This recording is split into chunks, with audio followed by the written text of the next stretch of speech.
नमस्कार, बहुत स्वागत है इस बुलेटिन में आपका। मैं हूं शीनम शर्मा। सबसे पहली खबर गाजीपुर से। मुख्तार के बेटे उमर अंसारी की जमानत अर्जी खारिज कर दी गई है। मुहम्मदाबाद जुडिशियल मजिस्ट्रेट प्रथम को कोर्ट ने खारिज की है। उमर अंसारी को 14 दिन की न्यायिक हिरासत में भेजा गया। रविवार को गाजीपुर पुलिस ने उमर को लखनऊ से गिरफ्तार किया था। जब्त की गई संपत्ति की अवमुक्त करने की याचिका में फर्जीवाड़े का ये मामला है। उमर पर अपनी मां के फर्जी हस्ताक्षर बनाने का आरोप लगा है।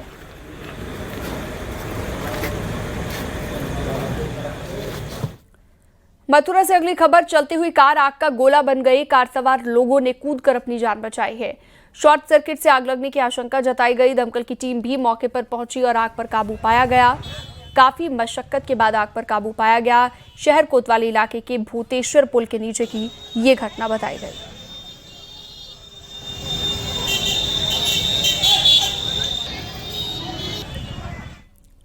और अगली खबर है ग्रेटर नोएडा से, जहां पर एक शख्स के खाते में 1,13,55,00,000 रुपए आने से हड़कंप मच गया। कोटक महिंद्रा बैंक से 36 डिजिट की रकम अकाउंट में ट्रांसफर हुई, जिससे शख्स के अकाउंट में इतनी बड़ी रकम ट्रांसफर हुई है। वो ऊंची दनकौर का रहने वाला है, जिसकी उम्र महज 20 साल है। फिलहाल अकाउंट को फ्रीज कर दिया गया है। बैंक ने आयकर विभाग को जानकारी दी। वहीं इस मामले में टेक्निकल ग्लिच की बात सामने आई, जिसमें बताया जा रहा है ये रकम सिर्फ नेवी यूपीआई ऐप पर ही दिखाई दे रही है, क्योंकि जब शख्स का बैंक स्टेटमेंट निकाला गया तो खाते में 0 रुपए बैलेंस दिखा। इसके साथ ही यूपीआई ऐप पर भी अकाउंट खाली होता हुआ दिखा।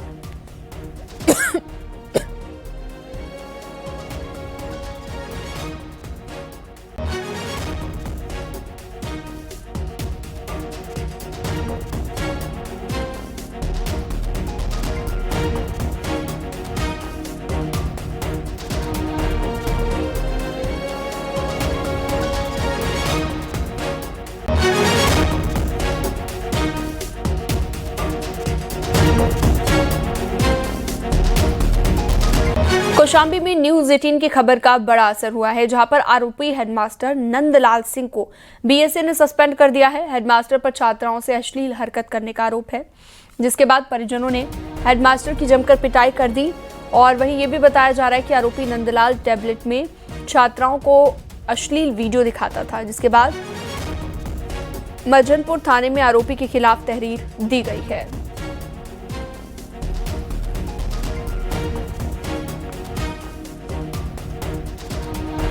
अगली खबर है गोंडा से, जहां पर नहर में गिरी बोलेरो और हादसे में मृतकों की संख्या बढ़कर अब 12 हो गई है।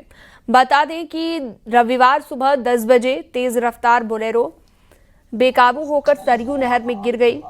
हादसे में 12 लोगों की मौत हो गई और इसमें 3 भाइयों के परिवार के 10 लोग सवार थे, जबकि 2 लोग पड़ोसी परिवार के थे। छोटे भाई का पूरा परिवार खत्म हो गया। हादसा इटियाथोक कोतवाली क्षेत्र में हुआ है।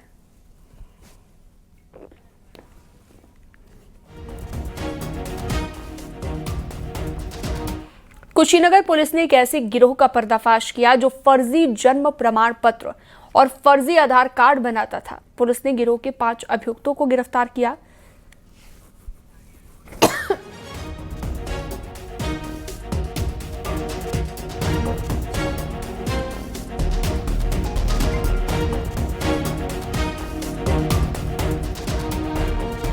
के द्वारा जो असली जन्म प्रमाण पत्र है उनके क्यूआर कोड को स्कैन किया जाता है और उसके बाद उसको स्कैन करने के बाद में उसमें जो डिटेल्स है, नाम है और डेट ऑफ बर्थ है, वो चेंज कर दिया जाता है और उसको नया जन्म प्रमाण पत्र दिखाकर उसको जो लोग हैं पैसा लेकर उनको दे दिया जाता है। इस गैंग के पास से भारी मात्रा में laptop, total 8 laptops, mobile phone और कूट रचित जो मोहरें हैं वो बरामद की गई है और 19 फर्जी जन्म प्रमाण पत्र और आधार कार्ड वो बरामद किए गए हैं और कुछ पैसे भी जो ये लोग कमाए थे वो ही बरामद किए गए हैं।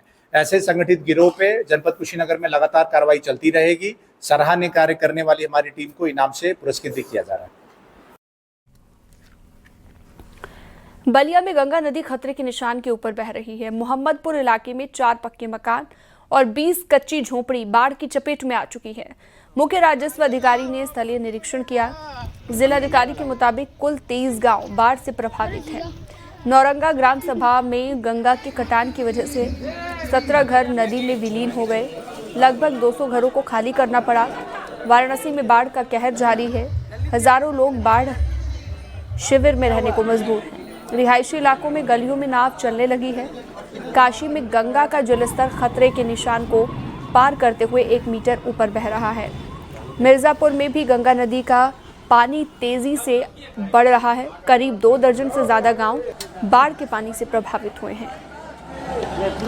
इधर कहीं जगह नहाने के लिए नहीं है, यही स्नान की गई है। जहाँ से रास्ता है यहाँ के लिए है। ये बैरिकेडिंग, ये रास्ता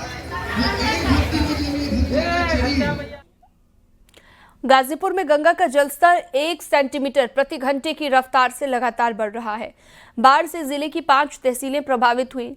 किसानों के हजारों बीघा खेत और फसलें जलमग्न हो गई हैं। बाढ़ के मद्देनजर प्रभावित इलाकों में 160 बाढ़ चौकियां, 44 बाढ़ शरणालय स्थापित किए गए हैं। साथ ही 500 आपदा मित्र तैनात किए गए। प्रयागराज में गंगा और यमुना दोनों नदियां खतरे के निशान से 1.5 मीटर ऊपर बह रही हैं। अभी भी गंगा और यमुना नदियों का जलस्तर तेजी से बढ़ रहा है।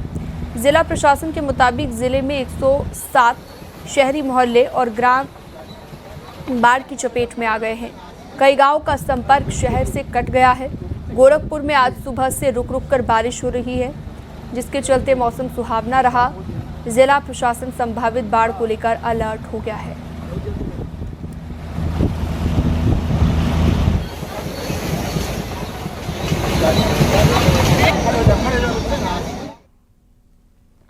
बढ़ते हैं आगे। बाढ़ प्रभावित क्षेत्रों में सरकार के मंत्री लगातार पहुंच रहे हैं।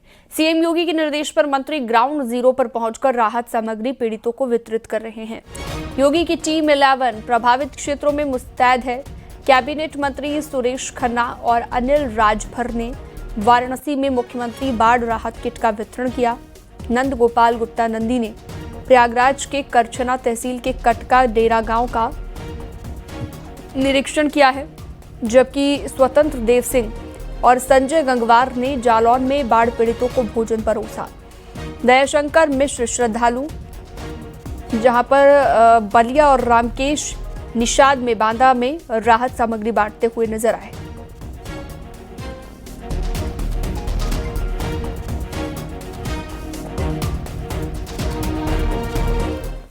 यूपी में बाढ़ और बारिश के बीच प्रशासन हर हालात से निपटने के लिए पूरी तरह तैयार है। इसी के साथ योगी सरकार के मंत्री भी ग्राउंड जीरो पर जाकर जायजा ले रहे हैं और लोगों की सुविधाओं का जायजा लिया जा रहा है।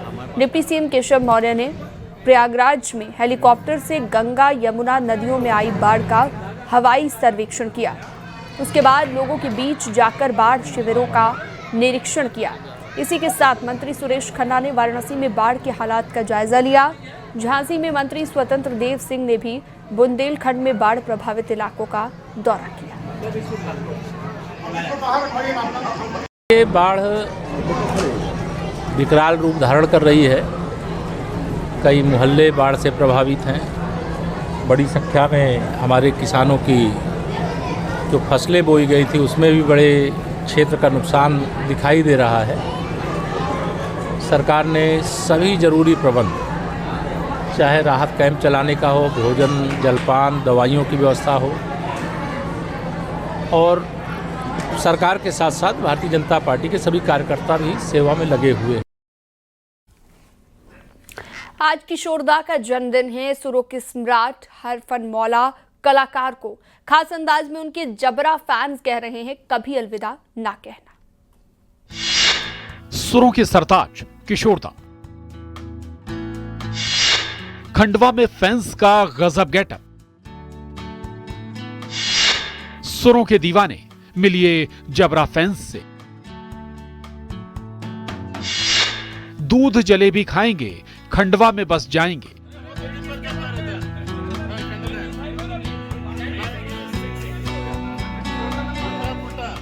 बॉलीवुड के हरफनमौला कलाकार, सुरों के सम्राट, सुरों के सरताज किशोरदा की आवाज का जादू हर किसी के दिल को छू जाता है।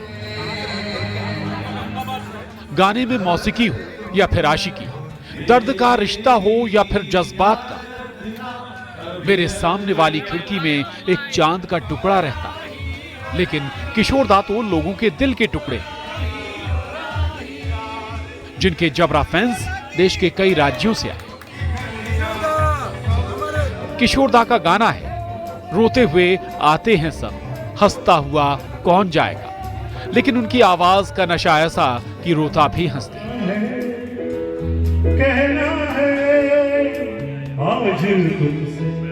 छूकर मेरे मन को भला कौन भूल सकता है, जिस गाने के बोल आज भी फैंस के दिल को छू जाते हैं। अब देखिए जरा इन फैंस को, किशोर दा को ऐसे बर्थ विश कर रहे हैं, अलग अलग गेटअप में आए हैं, फिल्मों में गाए गए गीत और उनके रोल का गेटअप लेकर कैसे उन्हें याद कर रहे हैं उनके फैंस।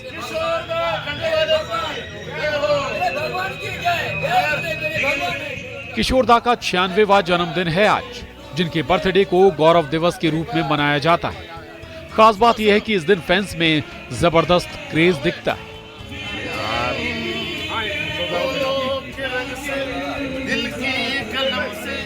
खंडवा के बॉम्बे बाजार स्थित पुश्तैनी घर को ऐसे सजाया गया।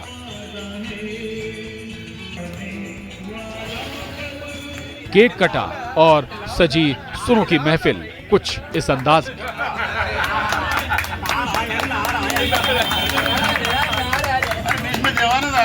किशोर दा की आवाज में जितनी मिठास थी, उनके अभिनय में गजब का अंदाज और उनका ये कहना कि दूध जलेबी खाएंगे खंडवा में बस जाएंगे।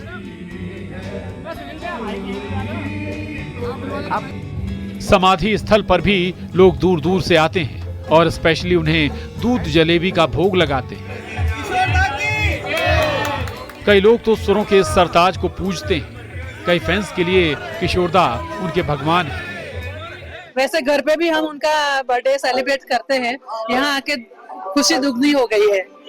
हाँ। आप कहाँ से आए हैं और अहमदाबाद गुजरात से आए। मैं फर्स्ट टाइम आई हूँ। लास्ट टाइम हमने देखा था कि इस टाइम से सेलिब्रेशन होता है, तो हम इस बार आए कि स्पेशली देखने के लिए। बहुत अच्छा सेलिब्रेशन होता है यहाँ पे, बहुत मजा आया। किशोर कुमार आज भी अपनी आवाज से जिंदा है और खंडवा की ये मिट्टी उनकी मौजूदगी को हर पल महसूस करती है। इस मौके पर जॉली मुखर्जी ने भी उन्हें इस गाने के साथ याद किया। सबके दिलों में ऐसे राज करते हैं सुरों के सरताज।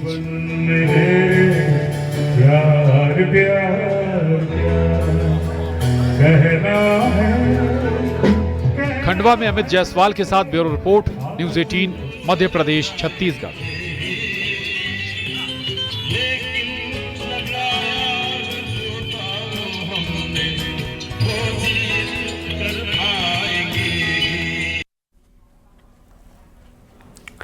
नोएडा से अगली खबर के, जहां पर पार्किंग के केयर टेकर के पैर में बदमाशों ने गोली मार दी। केयर टेकर दीपू हनुमान के पैर में गोली लगी है। पार्किंग के पैसे मांगने पर शुरू हुई थी बहस और सलारपुर गांव में बदमाशों ने फायरिंग की। पुलिस ने 2 आरोपी विदेश भाटी और रवि भाटी के खिलाफ मामला दर्ज कर एफआईआर दर्ज कराई है। बहस के बाद दोनों आरोपियों ने फायरिंग कर दी। पुलिस ने टीमों का गठन किया। थाना सेक्टर 49 क्षेत्र का ये मामला बताया गया।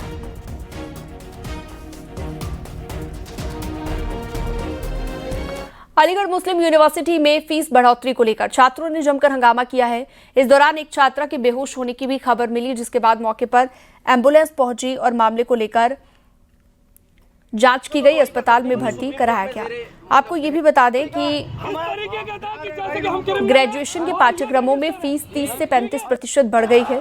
फैसले से नाराज छात्रों ने एएमयू परिसर में जाकर नारेबाजी की है और धरना दिया है। रुकने वाली अपनी टीम बनाती हैं कि भाई सुबह तक मैं हूँ, उसके बाद में मेरी अपनी मसरूफियात है। उसके बाद रीजन है वो फीस हाइकिंग का मसला है। उसके अलावा और भी इशूज हैं, लेकिन जो कलेक्टिव इशू है वो फीस हाइकिंग का है। जो गरीब बच्चे यहाँ पर पढ़ने के लिए आते हैं, वो गरीब बच्चों की जो फीस है वो नहीं भर पा रही। और सर सैयद ने जो ये इदारा बनाया था वो एलीट क्लास के लिए भी था, लेकिन गरीबों के लिए भी था। सर सैयद ने इस बात का ख्याल रखा था। और एक सेंट्रल यूनिवर्सिटीज में प्राइवेटाइजेशन के तरीके से फीस को लेना, ये बिल्कुल मतलब गलत बात है।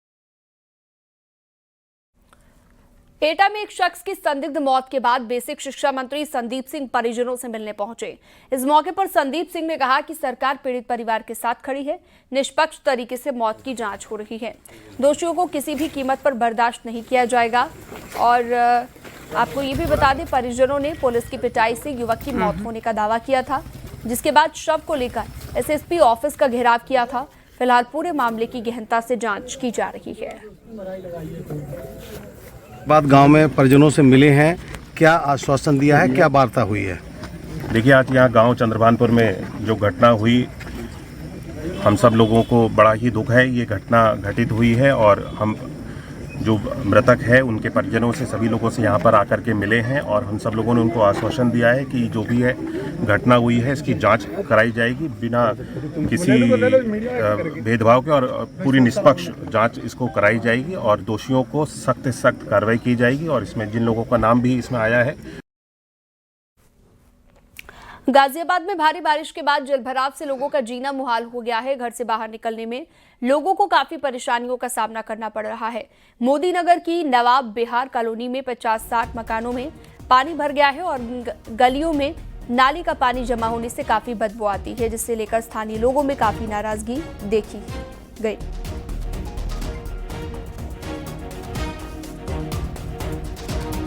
बिजनौर में अगली खबर हम आपको बताने जा रहे हैं। भारी बारिश की वजह से बरगद का पेड़ अचानक गिर गया है और पेड़ के पास खड़े हुए पुलिसकर्मी और लोगों ने भागकर अपनी जान बचाई।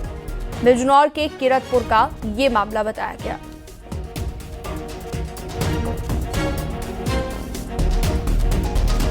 बिजनौर में भारी बारिश की वजह से बरगद का पेड़, जैसा कि हमने आपको बताया, गिर गया। अमेठी में दूसरी तरफ तेज बारिश की वजह से गाड़ी पर पेड़ गिर गया। जगह जगह पर सड़कों पर पेड़ गिरने की वजह से रास्ते बंद हो गए।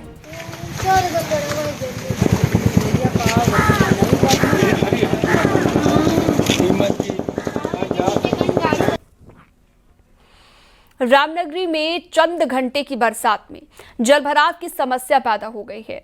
जलवानपुरा में घरों में पानी भरने से लोगों को छतों पर रहना पड़ रहा है। अयोध्या नगर निगम के महापौर ने तत्कालीन पंप चलाकर उन्होंने 3 पंप चलाए और जल निकासी की समस्या को दूर करने के निर्देश दिए गए। हम लोग यही प्रार्थना कर रहे थे कि यहाँ पे 6 पंप लगा है, 6 पंप पूरी अपनी व्यवस्था से चले। सरकार ने इतना पैसा जो यहाँ पे खर्च किया है तो वो कम से कम पूरा चले, लेकिन ये पंप ना चलने का मेन कारण है यहाँ पे विद्युत का कनेक्शन अभी भी नहीं हो पाया है, जिसके वजह से ये सारा पंप ऑपरेट नहीं हो पा रहा है। और जो डीजल की क्षमता है, जो डीजल जनरेटर है, वो केवल 2 पंप चला सकता है और मौके पे अभी 3 पंप चल रहा है, बाकी 3 पंप बंद पड़े हैं। चित्रकूट में बारिश की वजह से जनजीवन अस्त व्यस्त हो गया है। यमुना नदी में बाढ़ आने से दर्जनों गांव बाढ़ की चपेट में हैं। राजापुर तहसील का सरधुआ गांव 4 दिन से बाढ़ की मार झेल रहा है। स्टेट हाईवे और गांव को जाने वाला मार्ग जलमग्न हो चुका है। लोगों को काफी परेशानी का सामना करना पड़ रहा है।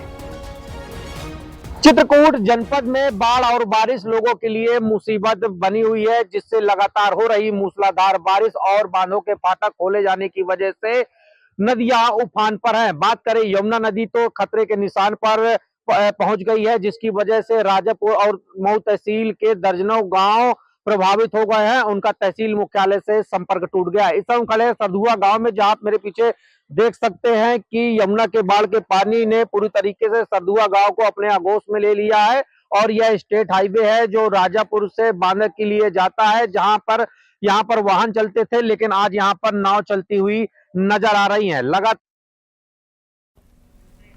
खबरों का सिलसिला जारी है। वक्त एक छोटे से ब्रेक का। आप देख रहे हैं न्यूज़ 18 उत्तर प्रदेश उत्तराखंड।